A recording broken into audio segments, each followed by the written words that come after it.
Presidente da Coreia do Sul decreta lei marcial no país. Desce um pouquinho, vamos ler a matéria inteira. Desce aí.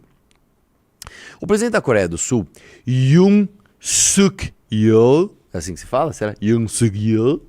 Não é assim? Yoon Suk Yeol.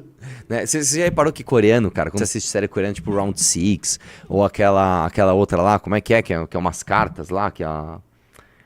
esqueci o nome. Repara como o coreano é engraçado. A voz dos caras, ela varia muito. Então, o cara, ele parece que ele tá bobo.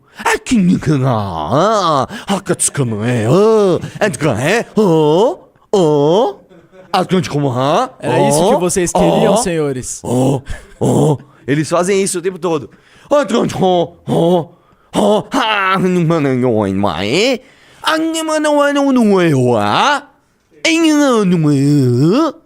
É assim, né? Está aí, Arthur Duval a respeito da Coreia.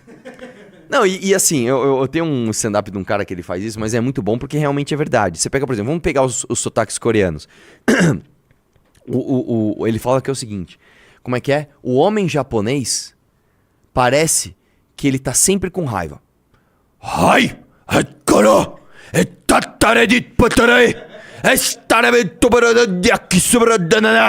Não é isso? Né? O coreano, ele parece que ele fumou um, né? Então ele...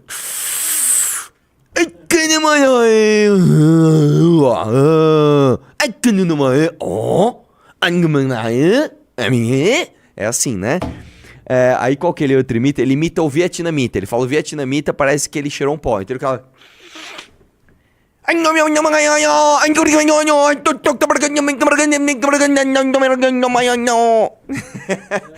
Qual que era outro que ele imitava? O chinês. Agora eu não lembro mais. Mas é basicamente isso, né? Então voltando para a Coreia, né? Baita análise. Baita análise.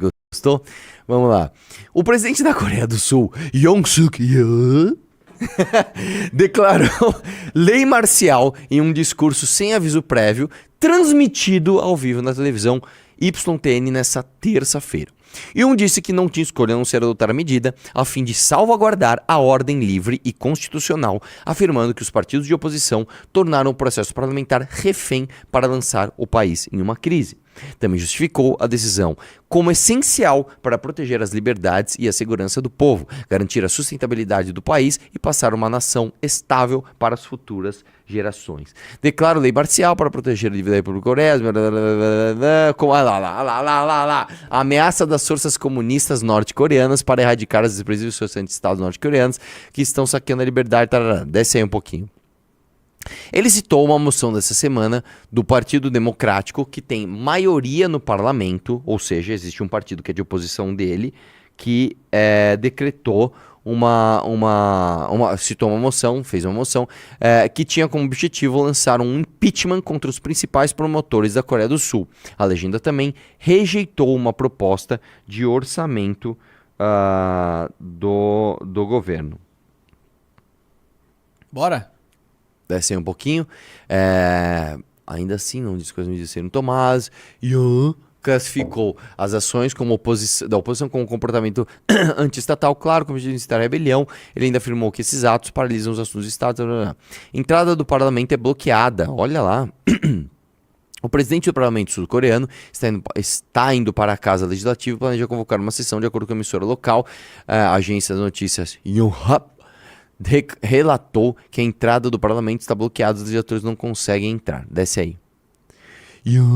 Acusou a oposição de transformar a nação em um paraíso das drogas e criar um estado de desordem para prejudicar a segurança pública e ao sustento. Assim, se a Coreia do Sul tá achando que lá é um paraíso das drogas, mano, eles entram aqui e eles vão falar, cara, aqui então é o jardim do Éden das drogas, né? Tipo, nunca houve uma polícia, só tem droga pra tudo quanto é lado.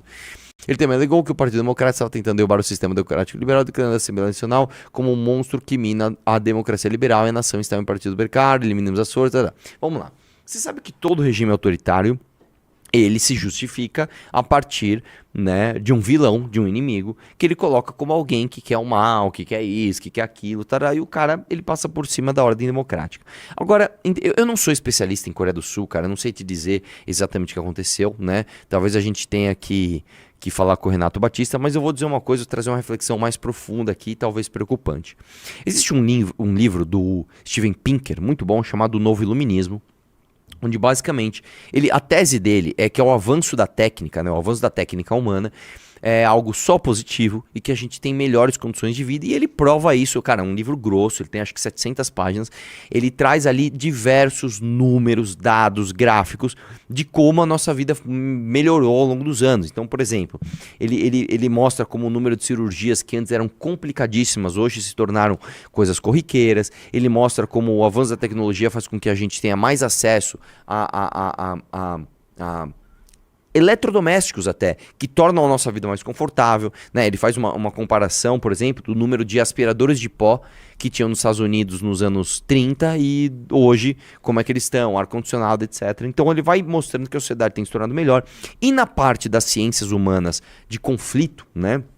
Na parte de conflitos humanos, ele mostra uma clara diminuição das guerras por conta da tomada da democracia no mundo, principalmente no mundo ocidental. O que acontece é que a gente viveu os grandes impérios, as grandes colônias, depois a gente teve as guerras mundiais e a gente teve a independência dos países, e a partir da independência dos países você teve o crescimento de regimes militares e autoritários, e depois lá para os anos 70, 80 e 90 você teve um crescimento da democracia tomando o espaço que antes eram de regimes autoritários. Vamos entender o mundo da seguinte forma. Você é um povo, você tem as suas características e você vive sob um império. Então existe um império de pessoas que não se parecem com você, de pessoas que têm culturas e hábitos às vezes similares, às vezes diferentes dos seus, que te dominam através de uso da força, né? Você tem que pagar imposto, tem que seguir as leis desses caras, senão você... Aí você luta pela sua independência, beleza, lutamos pela nossa independência, o nosso povo agora é independente daquele império ou daquela colônia que nos fazia mal. Portanto, agora a gente precisa estabelecer uma ordem. Qual é a ordem mais rápida, né, para você estabelecer? A ordem autoritária. Então os regimes autoritários cresceram no mundo, né, depois da Segunda Guerra Mundial. Então vamos lá, Segunda Guerra Mundial, independência das nações, regimes autoritários, inclusive aqui no Brasil nós tivemos ditadura militar, aí tem, cara, inúmeros, tem Pinochet no Chile, tem Salazar em Portugal, tem o... Salazar, ó, tem o... É Salazar de Portugal? Não, tem o Franco na Espanha, enfim, eu não lembro os nomes agora. E depois você tem... Bom, pessoal, é o seguinte, eu também eu lutei para ter independência, eu não quero estar sob um regime autoritário do império que nos dominava, nem dos nossos colonizadores, mas eu também não quero mais estar sob o regime autoritário de um cara que é do meu povo. Então agora eu quero democracia e o povo vai entendendo isso. Beleza. Nós chegamos num ponto, e agora é a reflexão profunda que eu vou fazer, que é uma coisa até preocupante, porque o Steven Pinker ele mostra como realmente o crescimento da democracia fez com que as guerras diminuíssem, até pelo fato da guerra se tornar ilegal. Você fala, mas que coisa besta. Não é besta não. Se você tem uma lei que diz, cara, que você entrar em guerra é ilegal, as pessoas tendem a desaprovar você entrar em uma nova guerra. Só que o que tem acontecido, e aí nós podemos fazer reflexões profundas sobre isso, é que a sociedade democrática está entrando em colapso. Está entrando em colapso. Vamos dar exemplo. Vamos pegar, por exemplo, o Brasil.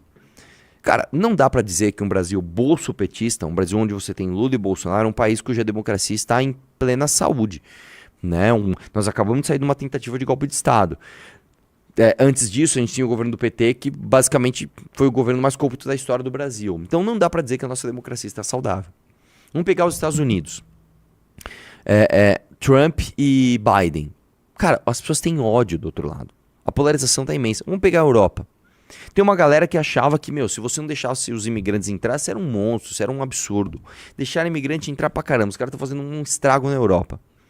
Aí, tem uma galera querendo criar uma resistência. Então, não dá pra dizer que as democracias do mundo estão na plenitude de suas saúdes, tá?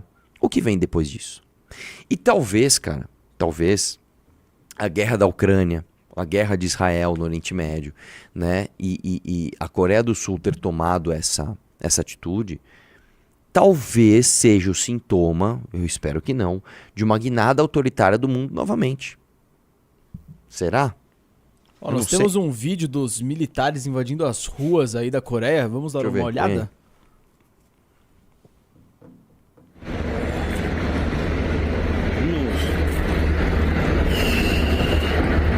Só Hyundai, ó. Aqui.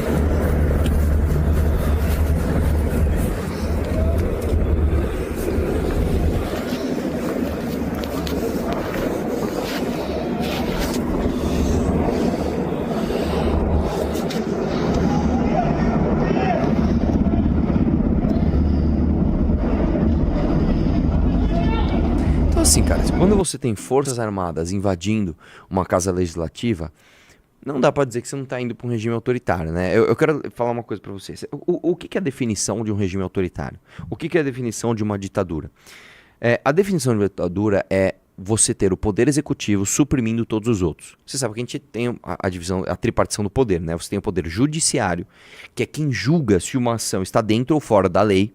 Você tem o poder legislativo, que é quem faz as leis e fiscaliza as ações do Poder Executivo, e você tem a ação do Poder Executivo, que é quem administra, que é quem executa. Quando o Executivo passa por cima dos outros dois, e é o único que pode fazer isso, porque é quem executa, é quem é o chefe das polícias, é quem executa, quem está com o orçamento na mão, você tem um regime autoritário. Tem muita gente que fala assim, mas o regime militar aqui no Brasil, o regime militar você pode até chamar de regime militar, é ditadura. Ali não é ditadura. A partir do momento que o Executivo acaba com as prerrogativas dos outros poderes, é ditadura. Você tem níveis de autoritarismo dentro de uma ditadura, mas é autoritário, mas é ditadura, ponto final. Então, é isso. Será que é isso que vai acontecer?